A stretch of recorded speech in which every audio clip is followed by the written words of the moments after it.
It's Faye D'Souza. So now that you've gotten that out of your system, we have about 10 minutes for a quick chat. And we were talking about a book that we've both read a little earlier, where it says that the difference between human beings and all other animals on earth is that we can tell stories.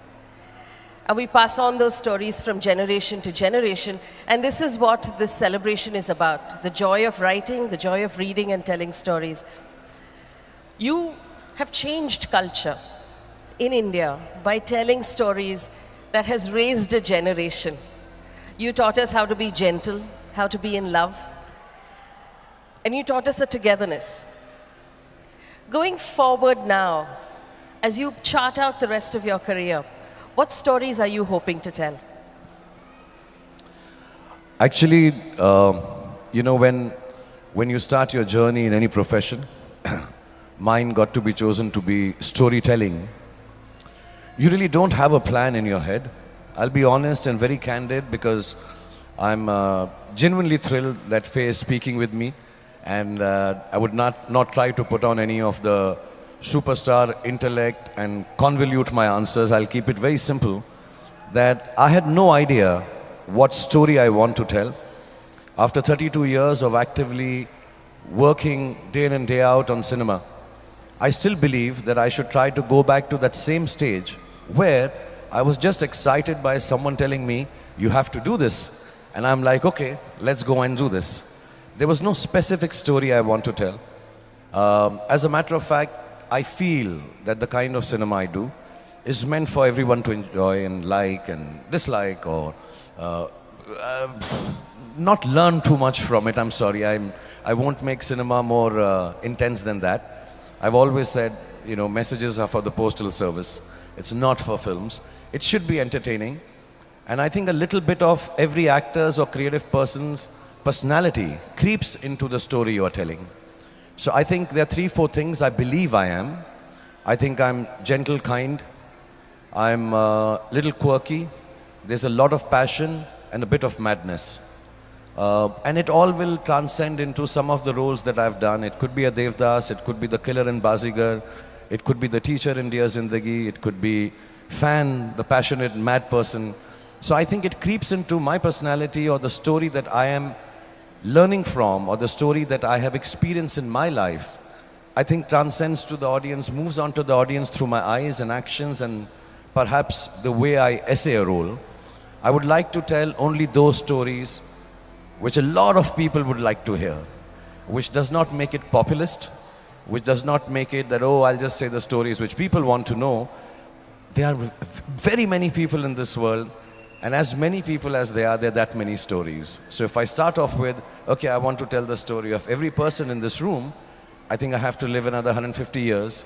I don't want to just tell my story. I want to tell the stories that people want to hear. So anything. When I was flying down here, I told my whole team that I saw John Wick's trailer. Guys, John Wick 4 is going to come out.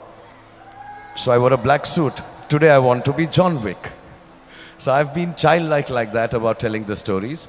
And whatever story there is, somebody comes up and say, tell the story of a flying man. Okay, I'll be Ravan. Tell me the story of a madman. Okay, I'll be fan. Tell me a story of an alcoholic man. Yeah, I'll be a Devdas. Tell me a story of a good man. I can be Rahul and Raj as many times as you tell me. So yeah, whatever story people want to hear, I'd like to tell that story.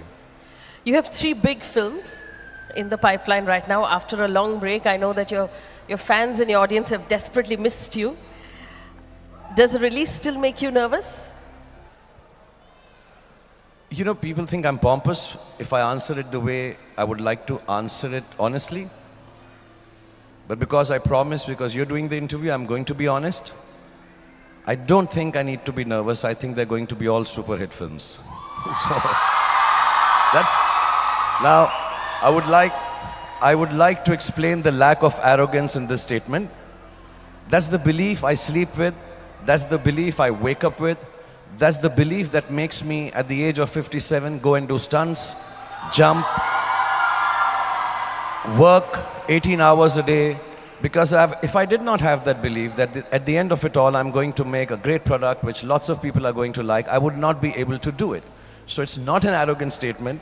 This is what I believe as I sit here, that I'm not nervous. I think they're wonderful films. And it's a childlike belief that, look, I've prepared my best, I've done my best, I'm going to pass with flying colors. It's happened to lots of us, at least to me when I was a young kid. I remember acing my mathematics exam. I did very well, and I came back, and in the results I got 3 out of 100. But I thought I'd really done well. Sometimes that happens with movies also. I do make a 0. Sometimes what I've put in comes to effort, comes to 4, and becomes a Dilwale Dulhaniya Le Jayenge.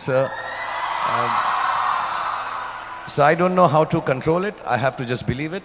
And no, I'm not nervous at all. I'm actually very excited, if I may take my name in third person, to see Shah Rukh Khan on screen again. Are you guys excited to see Shah Rukh Khan on screen again? I don't think he heard the chaps at the back. Are you excited? To see all 3 films? You've got, as was illustrated by our gorgeous MC, you've got fans right now all over the world. Does it get tiring, or do you love it?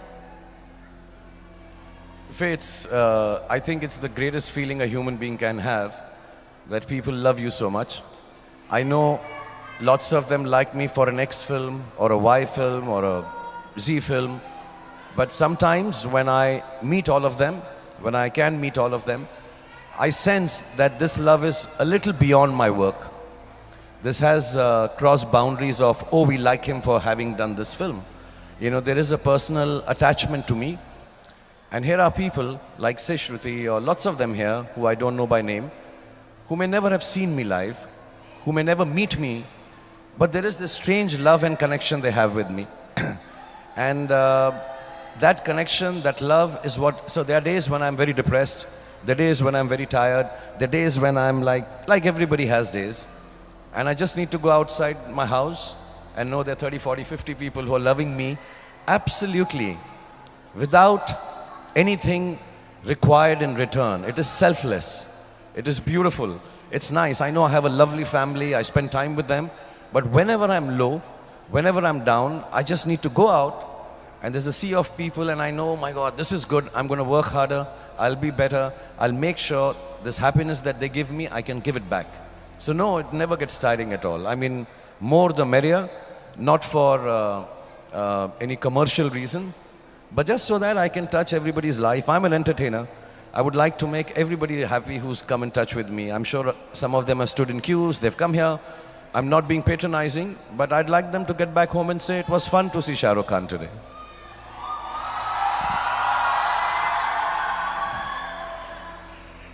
May I ask you a slightly personal question? You've talked about your parents a lot and the fact that you lost them young. If you could today show your parents the world you have created and the love that you receive, what do you think they would say to you? I think a mother would say first, तुम बहुत पतले हो गए हो, थोड़ा सा weight put on कर लो. I think that she'll say, कैसा तुम्हारा मुंह हो गया है अंदर अंदर, तुम्हारे कल्ले अंदर चले गए हैं and all. So eat a little more. But I think my father and my mother both would be very proud. I think of my one achievement, if I may call it an achievement. I think it's our basic, I think it's something that we have to do. It's not an achievement, it's something we live by. I think they'll be proud of the way I've been able to bring up my 3 children. I think they'll be very happy. I'm glad you brought up your children, because I wanted to ask you this. There are a lot of young people here. We saw them stand on the benches. They're waving right now. If you were to give all of these young people some advice that you also give your kids, what would that be? I don't know. I know where are all the youngsters here? Okay, so sit down. I'll give them advice. I'll give them advice. Let me tell you, Faye, with my experience of life in entertainment, none of these youngsters are actually sitting here to hear you and me talk and give them advice. Honest truth. So I'll first give them what they want to hear. For all the youngsters here, अपनी कुर्सी की पेटी बांध लो, मौसम बिगड़ने वाला है. So they would like to hear a dialogue, they would like to hear a song, and I know this because I have children. You have a baby now and you'll understand this soon. But the one advice I'd like to give all the youngsters is, if you can, in all the issues of life, keep an honest and gentle heart. An honest and gentle heart. There will be times when we'll have to cheat with life. There will be time when we'll have to cheat with our people around us. But in that one moment of weakness, if you can keep an honest and a gentle heart, you will have the greatest life that Allah and God has given you, Bhagwan has given you. It's an experience that I've gone through, living in a world which has lots of ups and downs. Lives are made and broken on Fridays. It's a very brittle space to be a star in Hindi films. It can go away, it can come back. There are a lot of brickbats and there are lovely bouquets. But I think the one thing that has held me in good stead, and I believe it will hold my children in good stead, hold an honest and a gentle heart. There is nothing needed to lead this life more successfully than these two qualities in your heart. That's what my advice would be.